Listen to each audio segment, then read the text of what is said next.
అమరావతి రాజధాని ప్రాంత ప్రజానీకంతో పాటు మంగళగిరి ప్రాంత వాసులు రవాణా పరంగా ఎదుర్కొంటున్నటువంటి సమస్యలు పరిశీలించడానికి రాష్ట్ర ప్రభుత్వం ఎంతో ప్రతిష్టాత్మకంగా నిర్మిస్తున్నటువంటి ఈ రోడ్ల నిర్మాణ విషయంలో ఇప్పటి వరకు ఉన్నటువంటి అడ్డంకులు మాత్రం ఒక్కొక్కటి తొలగిపోతూ ఉన్నాయి.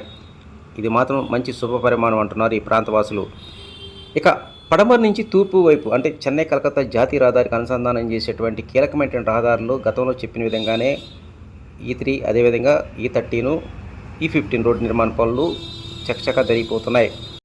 ఇక రాజధాని ప్రాంతం నుంచి తూర్పు చెన్నై కలకత్తా జాతీయ రహదారి మధ్య రాకపోకలు కొనసాగించడానికి నిర్మించబోతున్నటువంటి ఈ E13 అంటే ఈ 13 రోడ్ నెంబర్ అనేటువంటిది మంగళగిరి మండలం కురగల్ గ్రామ శివారు నుంచి అంటే SRM యూనివర్సిటీకి దక్షిణ వైపు నుంచి ప్రారంభమై ఎర్రబాలెం గుండా ఎయిమ్స్ హాస్పిటల్కి ఉత్తరం వైపు ఉన్నటువంటి కొండ మీదుగా చెన్నై కలకత్తా జాతీయ రహదారికి అంటే 9.2 కిలోమీటర్ల మేర ఈ నిర్మాణ పనులు చేపట్టనున్నారు.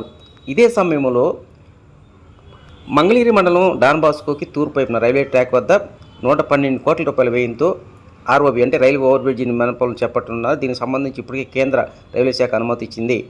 ఇక ఈ రైల్వే ట్రాక్ నుంచి తూర్పు చెన్నై కలకత్తా జాతీయ రహదారికి మధ్య ఉన్నటువంటి ఈ కొండ భాగం నుంచి రోడ్డు నిర్మాణ పనులు చేపడుతున్న నేపథ్యంలోనే దాదాపు 23.5 ఎకరాల అటవీ భూమి అనేటువంటిది అవసరమైంది.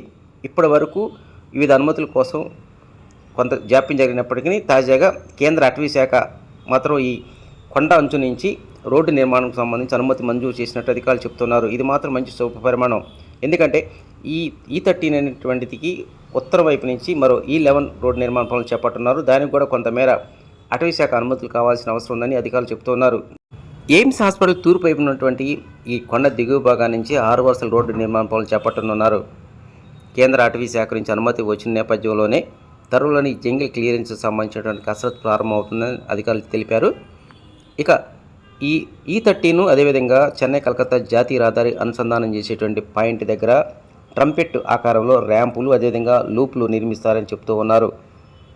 అమరావతి రాజధాని రోడ్డు నిర్మాణ పనుల్లో ఏ విధంగా అయితే రోడ్డుకి ఇరువైపులా వాటర్ డ్రైనేజీలు యుటిలిటీ డక్లు అదేవిధంగా వివిధ రకాలైనటువంటి కమ్యూనికేషన్ వ్యవస్థ అంతా ఈ E13 రోడ్డు నిర్మాణంలో ఉంటుందంటున్నారు అధికారులు.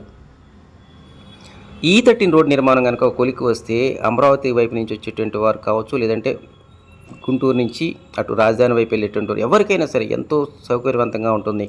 ఇప్పటికే ట్రాఫిక్ కబందస్తాల్లో చిక్కుకున్నటువంటి ఉద్యోగస్తులు కావచ్చు, వాహనదారులకు మాత్రం నిజంగా ఇది ఒక వరం లాంటిదని చెప్పుకోవచ్చు. ఎంత త్వరగా పూర్తయితే అంత త్వరగా ఈ ప్రాంత ప్రజానీకం ఉద్యోగస్తులు కావచ్చు, వ్యాపారస్తులు కావచ్చు, అన్ని వర్గాల ప్రజానీకానికి మాత్రం ఎంతగానో సౌకర్యవంతంగా ఉంటుందంటున్నారు ఈ ప్రాంత ప్రజానీకం.